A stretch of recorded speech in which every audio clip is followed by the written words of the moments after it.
Ekaristi adalah raksasa. Bagaimana mungkin ya? Baik. Siapa tidak senang jika diundang atau diajak makan oleh seseorang? Mungkin bukan restorannya, mungkin juga bukan menunya yang bikin senang, tapi bahwa diundang, diajak, dipanggil. Wow, luar biasa. Kita merasa dicintai, kita merasa dihargai, kita merasa dimuliakan. Diundang makan adalah sebuah tanda cinta. Tanda orang juga mau berbagi hidup dengan kita yang diberi makan. Diberi makan bertahun-tahun oleh orang tua adalah tanda cinta orang tua. Ingat, orang tua bukan hanya memberikan nasi, sayur, buah, tapi orang tua juga memberikan dirinya, keringatnya, pekerjaannya, kelelahannya, bahkan hidupnya. Kita dicintai mereka, kita dikasihi mereka yang menghidupi kita dengan mengorbankan hari-hari kehidupannya. Begitu juga dengan Tuhan. Tuhan yang menciptakan kita, menghendaki keselamatan kita yang abadi bersamanya di surga. Tuhan mencintai dan mengasihi kita dengan memberi makan dan minum. Setiap pagi kita minta, berilah kami rejeki. Tuhan telah menciptakan alam semesta, sungai, danau, laut, samudra, dengan ikan-ikannya, tenggiri, cakalang, tuna, Napoleon, ekor kuning, lele jumbo, ikan woku, ikan paniki, ikan nike, nike tondano, macam-macam. Belum lagi aneka hasil bumi, aneka hasil sawah, ladang, yang memberikan kita komplit apa yang kita butuhkan untuk hidup.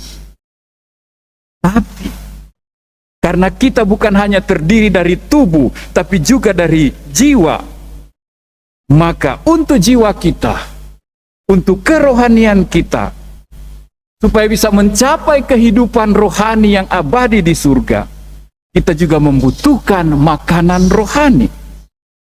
Maka kita membutuhkan kekuatan roti dari surga yang memberi hidup kekal. Inilah makna pertama dari Ekaristi, roti yang turun dari surga dalam diri Yesus Kristus.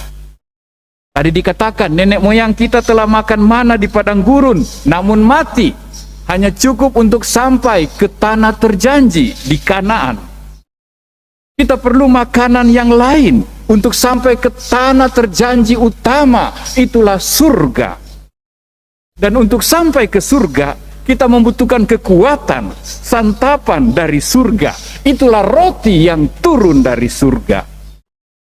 Untuk kitalah Allah memberikan putranya sendiri menjadi santapan rohani kita.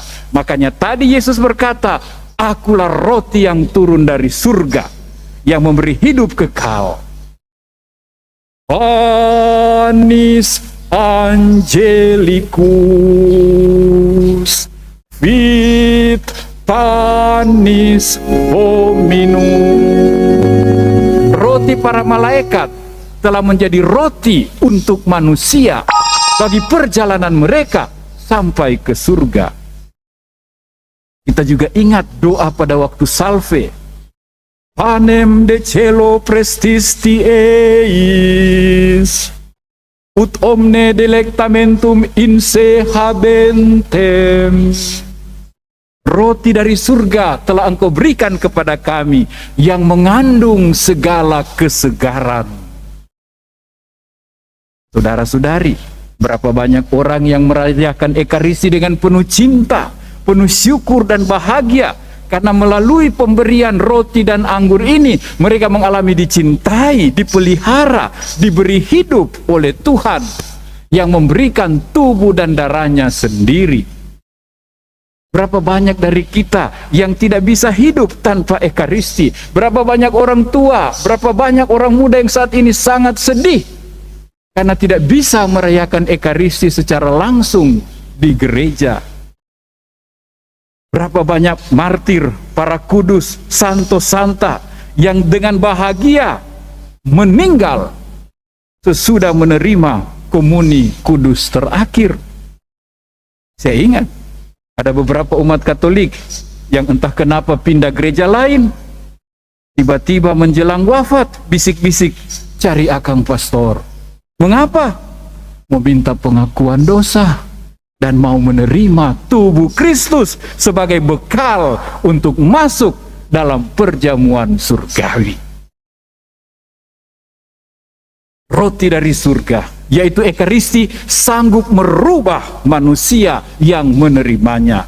Ekaristi mempunyai daya transformasi. Inilah makna kedua dari Ekaristi. Lihat tadi, Nabi Elia, nabi yang hebat. Dia terkenal karena menahan hujan dari langit selama 3 tahun lebih. Dia terkenal karena berani melawan Raja Ahab dan istrinya Isabel yang telah menukar Allah dengan dewa-dewi kafir. Dia juga terkenal karena mengalahkan 450 nabi-nabi Baal dan membuktikan bahwa Allah mereka tidak ada apa-apanya. Nah, Elia yang hebat ini dikejar oleh Ahab dan istrinya Isabel untuk dibunuh. Dia lari, dia ketakutan, dia masuk ke padang gurun, dia tidur di bawah sebuah pohon sambil berkata, "Cukuplah, sekarang ya Tuhan, ambillah nyawaku, sebab aku ini tidak lebih baik daripada nenek moyangku." Apakah Tuhan biarkan dia mati? Lihat, Tuhan mencintai setiap anaknya, apalagi yang dalam kesulitan. Di saat Elia ketakutan, di saat Elia lupa bahwa Allah baru saja membela dia dan akan tetap menolong dia. Saat Elia merasa useless, hopeless, ingin mati, menyerah, give up, Tuhan mengutus malaikatnya, "Bangun, bangun dan makanlah." Tuhan telah menyediakan roti dan air. Elia makan, lalu tidur lagi. Malaikat mengulangi, "Bangun, bangun dan makan, perjalananmu masih jauh." Dia bangun, dia makan, dan dia jalan 40 hari, 40 malam. Roti Allah, roti dari surga, memberi kekuatan, memberikan energi. Dia mengalami re-energized, refilled, menjadi gagah dan hidup kembali. Roti dari surga memberi daya kekuatan fisik maupun spiritual pada Elia, merubah dia, rohani maupun jasmani, untuk sampai pada gunung Tuhan.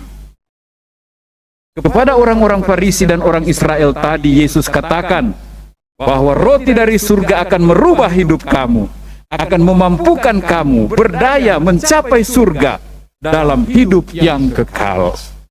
Paulus mengingatkan umat Kristiani agar seperti Elia, mereka menjadi penurut-penurut Allah, agar mereka hidup seperti Kristus yang sudah kamu santap, yang sudah kamu makan. Buanglah segala kepahitan, kekerasan, dan kebencian, dan kenakanlah kemanisan, kasih sayang, keindahan, untuk mana Kristus telah persembahkan kurban yang harum mewangi bagi kamu semua. Jadilah warga surgawi, kata Paulus. Jadilah seperti apa yang kamu santap. Kamu menyantap Kristus, berubahlah jadi seperti Dia. Berapa dari kita yang masuk gereja tapi tidak berubah apa-apa? Berapa dari kita yang menerima tubuh Kristus tapi tidak ada tanda-tanda lebih baik, tidak ada tanda-tanda lebih menyerupai Kristus? Namun tak dapat disangkal, ada banyak dari kita yang seperti Elia, merasa lelah, terkapar di tengah perjuangan hidup, mau mati saja rasanya, berat dan sukar hidup. Namun mengapa mereka bisa bertahan? Mengapa mereka bisa lewati tahun-tahun demi tahun? Karena ekaristi merubah benci jadi ampun, merubah dendam jadi kasih, merubah putus asa jadi harapan. Sehingga kendati dikhianati, disalahgunakan, kendati merayap dalam hidup, mereka tetap rindu mendengar kata-kata Yesus, ambillah dan makanlah. Seperti Elia dibangunkan untuk menerima roti dari surga. Berapa banyak dari tengah-tengah setahun cuci darah, jantung bergelimang ring. Ada yang hidup pas-pasan, tapi satu demi satu anaknya berhasil sekolah dan belajar. Berapa banyak yang tetap bisa bertahan dan terus berbuat baik. Mengapa? Karena bagi mereka tiada hari Minggu tanpa ekaristi, tiada ekaristi tanpa komuni suci. Saya teringat Ibu Teresa. Satu kali ada wartawan yang mewawancarai dia. Mother, you are a giant. Ibu, engkau adalah raksasa. Ibu Teresa bilang, kamu jangan bergurau. Kamu lihat saya sudah tua, kurus kering seperti kolintang. Kamu bilang saya raksasa, ini sudah menghina ini. Lalu wartawan bilang, tidak. Engkau sungguh raksasa, engkau punya kekuatan luar biasa. Engkau kurus, engkau tua, tapi engkau bisa memeluk seorang dewasa yang sakit, bawa dari pinggir jalan ke rumah sakit, hanya dengan kedua tanganmu. Engkau raksasa. Lalu Ibu Teresa mengungkapkan rahasianya. No, bukan aku yang raksasa, tapi ekaristilah, komuni kuduslah yang raksasa. Setiap hari tak ada hari tanpa ekaristi. Tak ada ekaristi tanpa komuni kudus. Itulah raksasa. Itulah yang menguatkan aku. Itulah yang membuat aku mampu melakukan semuanya. Saudara-saudariku yang terkasih, bangunlah, angkatlah dadamu, jadilah raksasa. Sebab ekaristi yang kau terima adalah raksasa itu. Terima kasih Tuhan untuk roti dari surga dalam setiap ekaristi. Terima kasih Tuhan untuk sekian banyak malaikat yang membangunkan dan membagikan roti dari surga kepada kami di masa sulit ini. Terima kasih Tuhan untuk bisa menjadi seperti Ibu Teresa, dikuatkan oleh ekaristi, sang raksasa penolong kami.